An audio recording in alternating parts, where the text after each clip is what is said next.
Welcome back. Now let us start the science subject. In previous lecture we studied the chapter 15. There is the topic lightning between clouds and between the tall trees and buildings. And today we start harmful effects of lightning. Lightning के क्या harmful effects हैं? So a lightning strike generate a huge amount of electric charge. ठीक है, इसके पहले मैं बताया कि ये चार्ज बहुत ही हाई लेवल के होते हैं, बहुत ही ह्यूज अमाउंट में होते हैं इलेक्ट्रिक चार्ज. ठीक है, तो the lightning bolt has a temperature of about 30,000 centigrade. इनकी जो 30,000 डिग्री सेंटीग्रेड तक इनका लाइटनिंग का होता है पूरा. It can cause the following effects.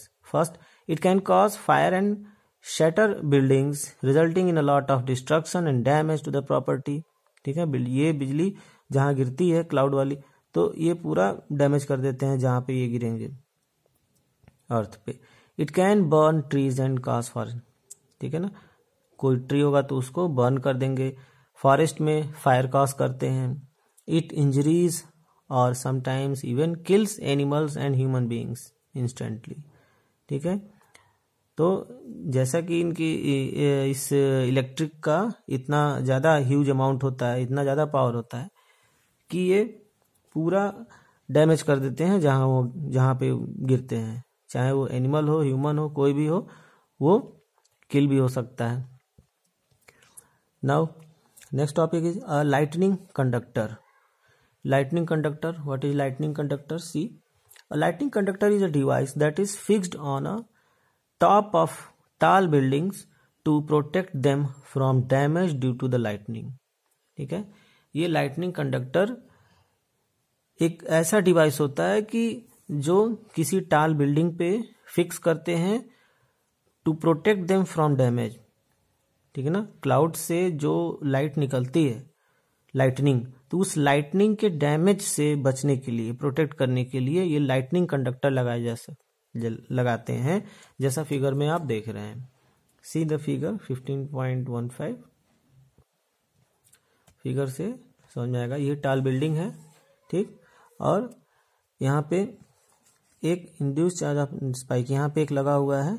ठीक है, लाइटनिंग कंडक्टर, और ये पूरा आया हुआ है ग्राउंड में अर्थ के लिए, जिससे कि जो भी लाइटनिंग होगी वो अर्थिन हो जाएगा, अर्थ में चला जाएगा. ठीक है, तो वो लाइट और चीज़ों को डैमेज नहीं करता है.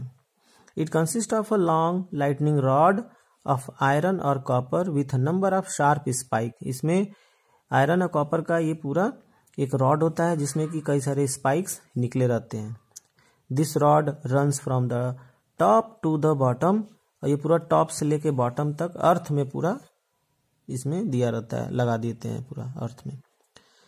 The lower end of the rod is connected to the metallic plate, और इस रॉड का जो लोअर मेटेलिक प्लेट से ये कनेक्ट कर देते हैं copper plate buried deep inside the earth. ठीक, अर्थ के अंदर कॉपर प्लेट ये पूरा लगा रहता है, इसमें अटैच होता है. That is buried deep into the earth to the provide a good earth connection, जिससे कि गुड अर्थ कनेक्शन मिल सके. तो ये सेफ्टी डिवाइस होता है लाइटनिंग से प्रोटेक्ट करने के लिए.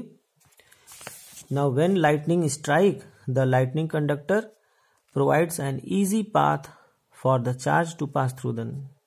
ठीक ना, ये एक पाथ मिल जाता है जिससे कि जो लाइटनिंग की जो स्ट्रांग जो लाइट होती है, इलेक्ट्रिक चार्ज होते हैं, वो इस रॉड के थ्रू ये पूरा अर्थ में चले जाते हैं. तो safety measures to be taken during lightning. Lightning के दौरान क्या सेफ्टी मेजर्स करने चाहिए, ये जरूरी है समझना. If you are caught in thunderstorm, अगर आप कहीं थंडरस्टॉर्म के बीच आप घिर जाते हैं तो you need to take safety measure. कुछ सेफ्टी मेजर्स हैं, इंस्ट्रक्शंस हैं जिसको फॉलो करना चाहिए. फर्स्ट है when you hear thunder after the lightning rush to a safer place. जब आप थंडर सुनते हैं लाइटनिंग के बाद, तो किसी सेफ प्लेस पे चले जाना चाहिए. An appropriate shelter could be building और कार विथ क्लोज्ड विंडो. ठीक है। This is because the body of car acts as a conducting path for the lightning charge, ठीक है ना।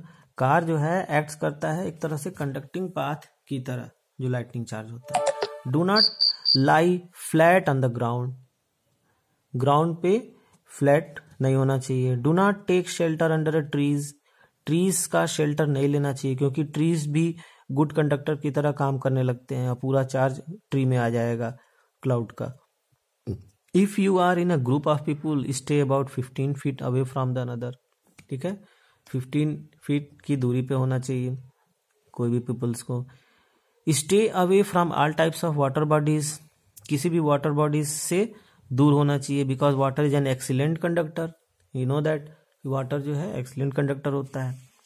Open vehicles like scooter, motor bikes, tractor, open cars, open fields do not protect us when lightning strike, कोई भी open vehicle है तो वो आपको lightning strike से प्रोटेक्ट नहीं कर सकता है।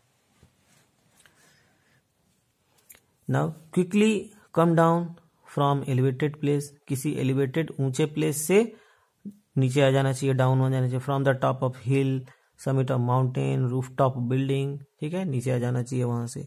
If you are in forest take shelter under a shorter trees, किसी शॉर्टर छोटे ट्री के नीचे हमको शेल्टर लेना चाहिए। बहुत ही लॉन्ग लंबे ट्रीज के नीचे शेल्टर नहीं लेना चाहिए क्योंकि जितना ट्रीज लंबा होगा तो उसके लिए ऊपर का क्लाउड का जो चार्ज है इलेक्ट्रिक उतना ही आसान रहेगा उसके अंदर आने के लिए। तो इसलिए छोटे ट्री, शॉर्ट ट्रीज के नीचे शेल्टर लेना चाहिए।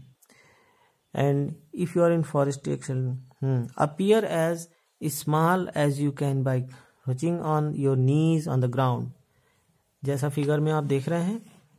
अगर आसपास कुछ नहीं है तो इस तरह से इस पोजीशन में हमको बैठ जाना चाहिए, ठीक है।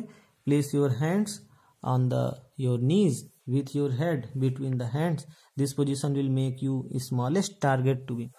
तो इस तरह से बैठने से एक चार्ज जो है एक मतलब कि स्मॉलेस्ट टारगेट रहेगा कि यहाँ तक चार्ज नहीं आ पाएगा, ठीक है। तो I hope today we understand this topic and thanks for watch the video.